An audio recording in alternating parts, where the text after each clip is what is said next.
tous, bienvenue dans cette nouvelle vidéo. On va évoquer l'actualité football du jour. Il y en a énormément. Alors, le PSG est sur le point de finaliser l'accord avec Warren Zaïre-Emery pour sa prolongation de contrat. Donc, c'est désormais une priorité selon Fabrizio Romano. Donc, je pense que Warren Zaïre-Emery, Titi parisien, je pense qu'il va rester longtemps au Paris Saint-Germain. Et c'est très très bien. Au moment où Guardiola en voulait, mais le Paris Saint-Germain n'était pas prêt à le vendre. On va continuer avec l'interview de Paoletta.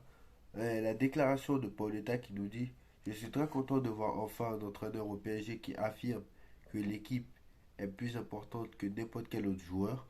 C'est quelque chose qui me plaît énormément.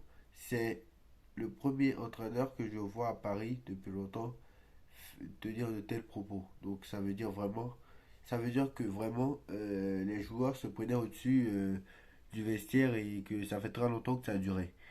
En regardant l'équipe, on constate que tout le monde fait des efforts et c'est crucial pour réaliser une belle saison. Comme vous savez tous, le championnat de France est difficile, sans même parler de la Ligue des Champions. Bon, là, il nous apprend rien. Lorsque je vois une équipe du PSG où chacun s'investit, où tout le monde court, peu importe le résultat, c'est ce qui compte pour moi. Ben, il a raison. Encore une fois, pour gagner, il faut 11 joueurs qui courent. Dans le football moderne, tu peux pas gagner sans avec trois attaquants qui défendent pas. Ça, c'est pas possible. Je ne sais, je ne sais pas si Luis Enrique va réussir, mais une chose est sûre, c'est que j'ai à nouveau envie de regarder les matchs du PSG. Donc, ça prouve que vraiment, nous, on n'était pas aveugles. Ça prouve vraiment que nous, on n'était pas aveugles et qu'on voyait que, en fait, au niveau du jeu, c'était le néant. Il y a d'autres années où je n'avais pas cette envie. Donc, voilà. Donc, ça prouve vraiment que les autres années, c'est le néant total et que nous, on n'avait pas tort, en fait, quand on critiquait le PSG au niveau du jeu. On continue avec Thiago Javier Pastore qui a parlé sur Manuel Ugarte, qui nous dit que c'est un joueur qui manquait. Thiago Motta le dernier, un, était le dernier, un peu comme ça, même s'il n'avait pas la nécessité d'Ugarte. C'est un joueur qui va beaucoup donner au PSG. Donc voilà, je pense que Ugarte n'a pas fini de nous surprendre. Après, c'est vrai que Pastore qui compare Mota à Ugarte, pourquoi pas, mais moi j'attends de voir sur le futur, sur la durée, parce que on peut pas juger un joueur seulement 2 mois. D'accord, on peut juger sur 2 mois, mais de là à dire que ça sera le futur Thiago Motta, attendons de voir quand même. Attendons de voir parce je sais qu'on a dit la même chose sur Vitinha je sais qu'on a dit la même chose sur Vitinha au mois de septembre. En début septembre dernier, ça n'a pas été le cas. Donc voilà. Donc Kipembe va revenir début décembre, mi-novembre, entre mi-novembre et début décembre. Donc Kipembe, c'est dans 2 mois qu'il reviendra, pas avant. Donc voilà. Mais je pense que lui n'est pas prêt de jouer hein, parce que vu Skriniar, Hernandez, Marquinhos, Danilo, vu les joueurs qu'il y a en défense centrale, j'ai un peu peur qu'il ne joue pas parce que je pense que quand tout le monde sera là, c'est Nuno Mendes qui va aller à gauche, Skriniar va rester et Hernandez va aller dans l'axe. Donc ça va être Hernandez axe gauche. Mais je pense que Skriniar va aller sur le banc. Hein. Comment ça va être? Honnêtement, dites-moi comment ça va être. Parce que je pense que soit Hernandez, soit Skriniar va aller sur le banc. Parce que je ne vois pas Marquinhos sur le banc, parce que non seulement il a retrouvé son vrai niveau, mais en plus de ça, non seulement il a retrouvé son meilleur niveau, mais en plus de ça, Marquinhos c'est le capitaine. Donc est-ce que Marquinhos va aller sur le banc? Donc Kipembe, en fait, moi je pense qu'il n'est pas prêt de rejouer. Hein. Parce que le mec, ça fait 2 ans ça fait un an là qu'il enchaîne les blessures. Et j'ai peur pour lui, mais vu Skriniar, vu me répète, hein, vu Skriniar, vu Danilo, vu Marquinhos, vu Hernandez quand il va aller en défense centrale, si un jour il va en défense centrale d'ailleurs, parce que j'ai bien peur il va rester 90% de ses matchs à gauche, hein. J'ai pas peur de le dire, hein.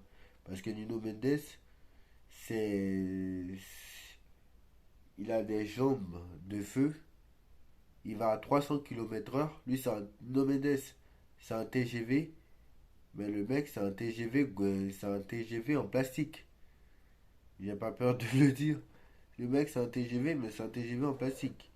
Lui, c'est une douille médicale. Lui se blesse tout le temps. Donc voilà. No Mendes, il n'est pas prêt de revenir. Voilà. Voilà tout ce que je peux dire. Donc Xabi Alonso sera le prochain entraîneur du Real Madrid. Donc voilà, pour tous ceux qui disent que Xabi Alonso c'est bon, c'est bon, c'est bon, il faudra voir sur le terrain. Xabi Alonso il réussit au Bayer Leverkusen, mais pas sûr qu'il va réussir au Real Madrid parce qu'il y a beaucoup plus de pression.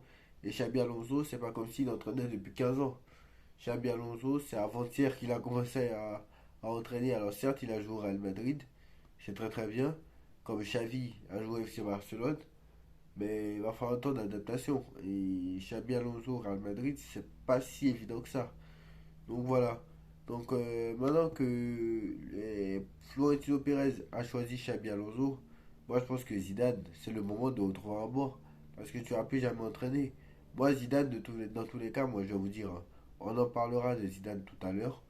Je peux vous dire que je le mets pas dans mon top 10, dans mon top 5 des meilleurs entraîneurs au monde, hein. En tant que joueur, ok. Mais dans mon top 5, oh, d'accord, les grands entraîneurs doivent entraîner des grands joueurs. Je suis d'accord. Les grands entraîneurs doivent avoir de très gros vestiaires pour montrer qu'ils ont des couilles. Et dit à Neymar, je m'en fiche sur le banc. D'accord, moi je veux bien tout ça. Mais à un moment donné, euh, Guardiola lui il a prouvé qu'il savait entraîner des gros joueurs. Ok, mais quand à City il réussissait pas et gagnait pas la LDC, on disait parce qu'au Bayern aussi il a gagné des Bundesliga.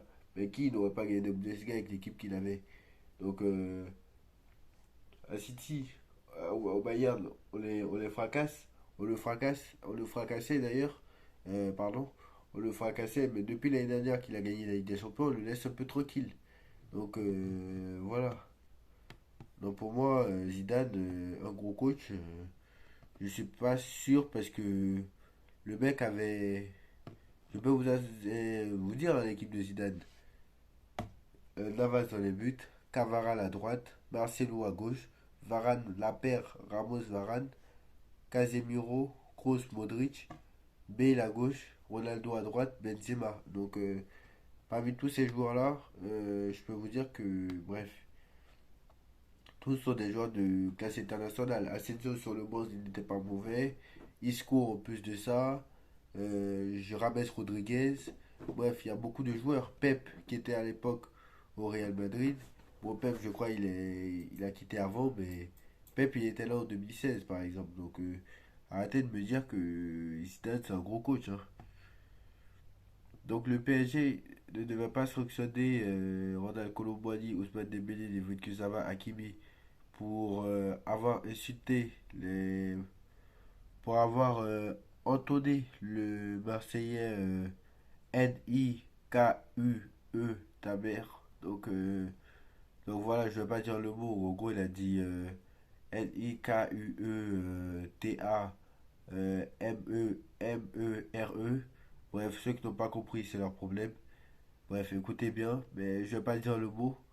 Donc le bad buzz que les quatre joueurs, c'est-à-dire moi, pas été apprécié en interne. Donc les quatre joueurs, tout ce qu'ils ont dit n'a pas été apprécié en interne. Il n'est donc pas exclu que chacun se fasse rappeler à l'autre. Donc apparemment il risque des matchs de suspension. On verra.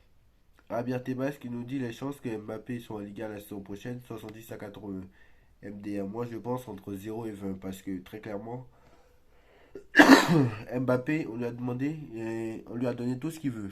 Il a eu les Français, il a eu. Il voulait le départ de Neymar et Messi, il a eu. Il voulait franciser l'équipe, il a eu. Il voulait un gros, il voulait un gros numéro 9, il a eu. Donc avec le salaire qu'il a au Paris Saint-Germain à l'heure actuelle, vous croyez vraiment qu'il va quitter le Paris Saint-Germain pour toucher deux fois moins au Real Madrid? Alors qu'au Real Madrid, il fera de l'ombre à Vinicius et Rodrigo. D'ailleurs, Vinicius a repris l'entraînement. Vinicius sera de retour, je crois, ce week-end, si je ne me trompe pas. Donc, faut arrêter un minimum les bêtises. Moi, je pense que il va rester. L'avenir de Campos n'est pas menacé à court terme. La relation de Nasser Al-Khelaifi et le Portugais s'est améliorée après son mercato réussi. Mercato réussi, d'accord, on est au mercato réussi au mois de septembre, au mois d'octobre. Bah attendons, on en reparlera au mois de mars. Si eux tous ils s'écroulent au mois de janvier, c'est pas la peine de me parler de mercato réussi. Le dossier Ougarté illustre la merveille, à merveille le fonctionnement entre les deux hommes. Pour rappel, Ougarté ce n'est pas Ugarte, oui, Ugarte c'est composant, mais Hernandez ce n'est pas composant. Lucas Hernandez c'est Nasser, hein. C'est pas Campos.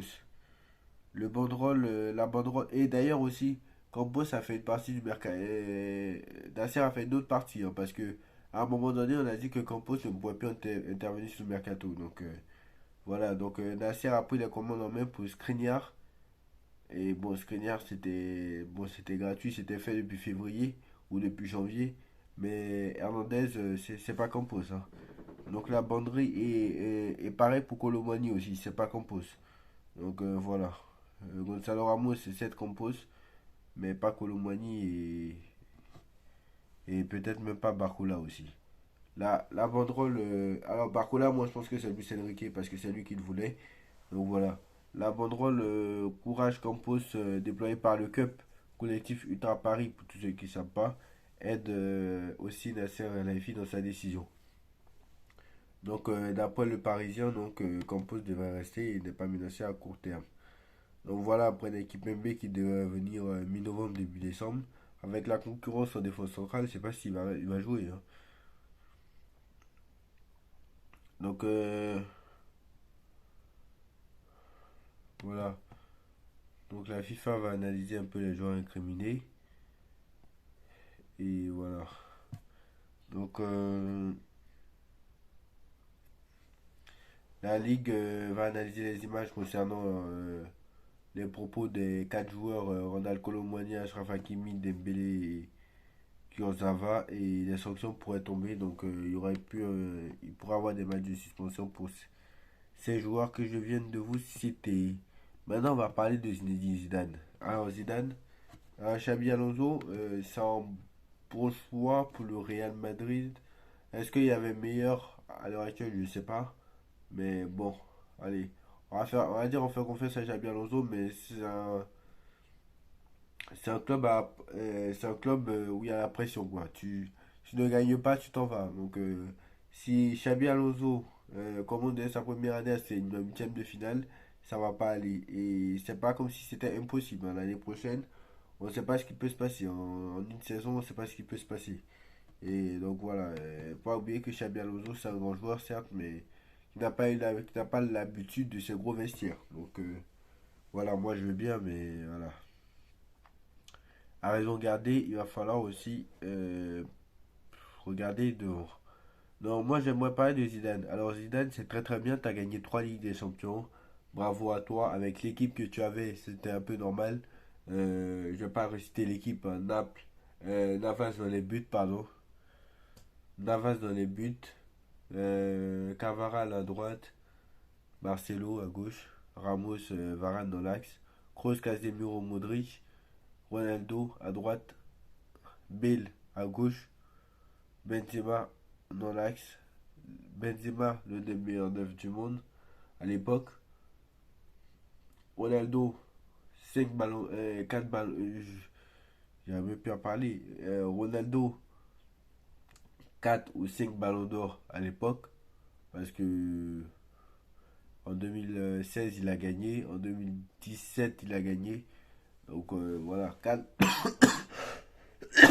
comme vous voulez, 4 ou 5 ballons d'or à l'époque.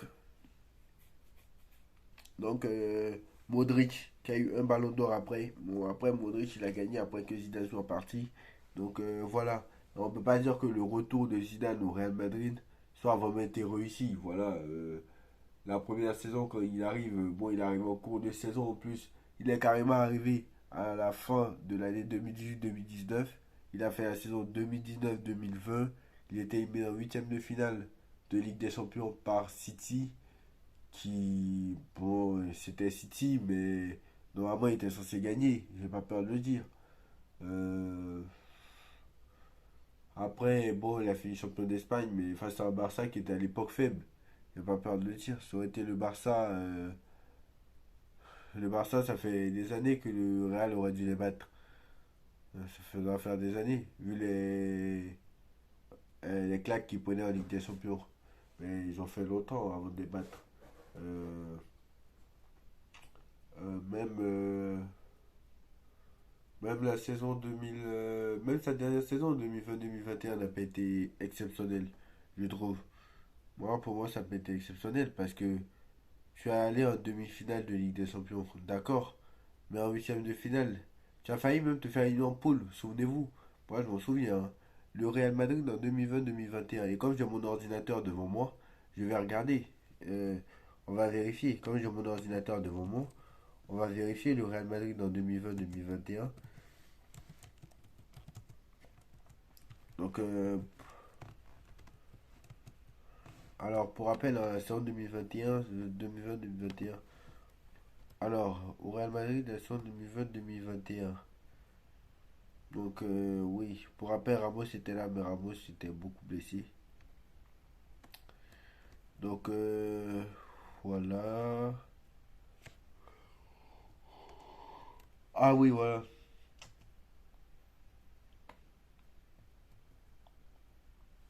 Voilà, voilà, voilà. C'était ça. Donc, voilà. Pour rappel, le Real Madrid s'est fait éliminer en demi-finale de Ligue des Champions cette année-là. Mais le Real en huitième de finale avait eu l'Atalanta Bergame en huitième de finale, là, je parle, hein. Alors qu'il sortait de deux éliminations en huitième, hein, contre City et contre l'Ajax. Vous vous rappelez.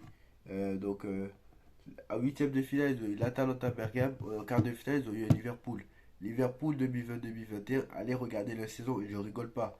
C'était comme l'année dernière. L'année dernière, vous avez vu l'état de Liverpool l'année dernière, comment c'était compliqué. Bah, c'était la même chose. Bon, c'était un peu mieux que maintenant, mais c'était la même chose en 2020-2021. Donc, c'était un Liverpool très très malade. Entre, entre, entre avril entre janvier et avril. C'était un Liverpool très très malade. Alors qu'il sortait, il venait l'année dernière, l'année d'avant, il venait de remporter la première ligue avec 100 points quand même. Donc avec 99 points. Donc voilà. Donc je peux vous dire que. Et après, il s'est fait éliminer par Chelsea de Tourelle, qui a gagné après la Ligue des Champions en 2021, comme vous le savez. Mais voilà. Moi, je pense pas que Zidane est un gros coach. Zidane a arrêté de me dire. C'est un grand joueur, ok. Mais c'est pas un gros coach. Parce que moi, je veux bien que les grands coachs doivent entraîner de grands joueurs. Mais à un moment donné, c'était pareil pour Guardiola. Quand j'ai dit que Guardiola, lui, il a entraîné Eto'o, il a entraîné Messi, il a entraîné Xavi, il a entraîné Iniesta, il a entraîné Puyol, il a entraîné je ne sais qui encore, Valdés, etc. Bah, il n'y a que là-bas qu'il avait gagné la Ligue des Champions. Il n'avait pas gagné à City encore, ou au Bayern. Mais là, il a gagné et là, il a montré que c'est un gros coach. Carlo Ancelotti, il a réussi partout où il est passé et là, il a montré que c'est un gros coach. Bah, maintenant, il va falloir qu'il réussisse à donner un titre au Brésil qu'il n'a pas gagné depuis bien longtemps. Même s'ils ont gagné la Copa América en 2019, la Coupe du Monde, ils n'ont pas gagné depuis plus de 20 ans. Donc voilà. La dernière fois que le Brésil avait gagné, bien sûr, finale, on s'en rappelle, en 2002 face à l'Allemagne et le Brésil de Ronaldinho, on ne va pas se répéter. Donc voilà, pour moi, Zidane n'est pas un gros coach. Euh, Moi, j'aimerais qu'on rentre dans ce débat-là quand même. Pour moi, Zidane n'est pas un grand coach. Voilà, arrêtez de me dire, d'accord, les grands coachs doivent entraîner de grands joueurs. Moi, je le conçois. Mais c'est pas un gros coach, Zidane. Pour moi, grand coach, je ne vais jamais dire que c'est un grand coach tant qu'il n'a pas prouvé dans un club où il avait n'a pas de phénomène. Parce que moi, Zidane, moi je veux bien moi je veux bien qu'il faut faire l'exploit de gagner trois Ligues des Champions d'affilée. Moi je veux bien. Mais quand tu arrives au Real Madrid, parce que Rafael Benitez a été limogé en janvier 2016 et Zidane est arrivé après. Parce que Zidane, c'était l'ancien adjoint de Ancelotti quand il est au Real Madrid en 2014. Donc Zidane, on peut dire qu'il a gagné en 2014 avec Carlo Ancelotti. Donc il avait cette expérience-là déjà. Moi, je veux bien que tu. Et puis c'était un avant ça, il a entraîné la Castilla. La petite. La Castilla. tout comme tout comme d'autres. Mais Raoul, il entraîne à Castilla actuellement. Donc, moi, je veux bien, mais quand tu as Kroos, quand tu as Ronaldo, quand tu as Modric, et puis son équipe elle était déjà toute faite en fait. Alors que là, Luis Enrique est en train de construire un effectif. Guardiola, il a construit son effectif. Klopp, il a construit son effectif. Euh, Xavi, il va construire son effectif. Il est en train de construire son effectif. J'ai plein d'exemples à donner comme ça. Donc, arrêtez de me dire que pour moi, Zidane, c'est un gros joueur. Il n'y a pas de souci. Zidane, c'est un grand joueur. Il n'y a pas de souci. 10 fois ballon d'or, tout ce que vous voulez. L'un des meilleurs milieux de terrain au monde, ok. Mais pas, ne me dis pas que c'est un gros coach. Moi, la définition d'un grand coach, d'accord, un grand coach doit entraîner de grands joueurs. Encore une fois, je me répète, je suis d'accord avec ça. Mais la définition d'un grand coach, c'est gagner avec ces grands joueurs-là, ok. Montrer que tu as du caractère avec ces grands joueurs-là, ok. Que tu savais manager un club, un grand club avec des grands joueurs, ok. Mais montrer aussi dans un club où tu as des joueurs moyens. Alors, je dis pas qu'il faut aller prendre. J'ai pas dit Zidane va entraîner Bordeaux parce qu'il a joué à Bordeaux, hein. Va entraîner Bordeaux, fais-les remonter en Ligue 1. L'année prochaine, l'année d'après, gagne le titre avec eux. Va jouer la Ligue des Champions avec les faits moyens que tu as et gagne-la 3 fois d'affilée. C'est pas ce que j'ai dit. Je dis que, juste où il a réussi, ce qu'il a fait au Real Madrid, il faut qu'il le fasse ailleurs pour prouver que vraiment c'est un grand coach. Parce que pour moi, ce n'est pas un grand coach. Surtout qu'au niveau du jeu au Real Madrid, c'était pas terrible au niveau du jeu. Le Real Madrid n'était pas la meilleure équipe au niveau du jeu, avec les joueurs qu'il avait. Donc voilà. Donc moi, ça me pose question. Et pour moi, Zidane, moi j'aimerais qu'on fasse ce débat. Dites-moi en commentaire en tout cas. Moi, j'aimerais qu'on fasse ce débat un autre jour. Est-ce que c'est vraiment un grand coach? Parce que si je vais m'arrêter là, sinon la vidéo elle va durer 3 heures. Mais moi, j'aimerais qu'on fasse ce débat un jour. Est-ce que Zidane, c'est vraiment un gros coach? Parce que, à part au Real Madrid, où il y avait des grands joueurs sur le terrain, je ne vois pas où il a réussi. Mais c'est normal, il a entraîné nulle part ailleurs qu'au Real Madrid. Et Zidane, il manque de cojones parce que il sait pas ce qu'il va faire. Est-ce que moi, je pense que je lui conseille hein, de prendre un banc très rapidement. Alors, je ne dis pas d'entraîner un petit club, mais voilà, il y a beaucoup de grands clubs qui cherchent Zidane actuellement. Donc, voilà, pas qu'il tarde trop parce qu'on a vu que Mourinho a fait. On a vu que Laurent Blanc, qui a fait 6 ans sans entraîner, à un moment, il est allé au Qatar et tout ça, il a perdu le nouveau football. Là, il n'arrive même plus à s'adapter. On a vu que Mourinho, il est à l'AS Roma, maintenant qu'il gagne la Conference League. Le mec, on dirait il a gagné la Ligue des Champions. Alors, moi, je veux bien que quand il a gagné la Conference League, il a gagné 3 Coupes d'Europe possibles et que c'est le seul qu'il ait fait. Mais c'est normal, Guardiola ne joue jamais l'Europa League. Donc, voilà. Didier Ancelotti d'ailleurs. Donc, voilà. Moi, je veux bien, mais à un moment donné, il faut arrêter. Et donc, voilà. Donc, moi, je pense que Zidane va avoir du mal à se remettre. À se réadapter au nouveau football. Parce que le football, comme le dit Mbappé, le football a changé. Et le football change. Et le football évolue. Donc voilà. Donc moi je pense que si Zidane veut entraîner, vraiment, là ça fait 3 saisons qu'il n'entraîne pas. Il a fait 2021-2022 au chômage, 2022-2023 au chômage. Là il a fait sa troisième saison d'affilée au chômage. Donc voilà, faut que le mec se bouge le cul. Sans être, ce mot, mais sans être vulgaire. Bref, on va s'arrêter là, sinon la vidéo va durer 3 heures. Dites-moi en commentaire ce que vous en pensez. Est-ce que pour vous, Zidane est un grand coach, est un grand joueur? Oui. Mais est-ce que pour vous, Zidane, il était ballon d'or en 98, hein, donc est-ce que Zidane, pour vous, c'est un grand coach? Dites-moi en commentaire ce que vous en pensez. On like, on partage, on commente, on s'abonne. On se retrouve très très vite pour une nouvelle vidéo. Allez Paris, tchuss.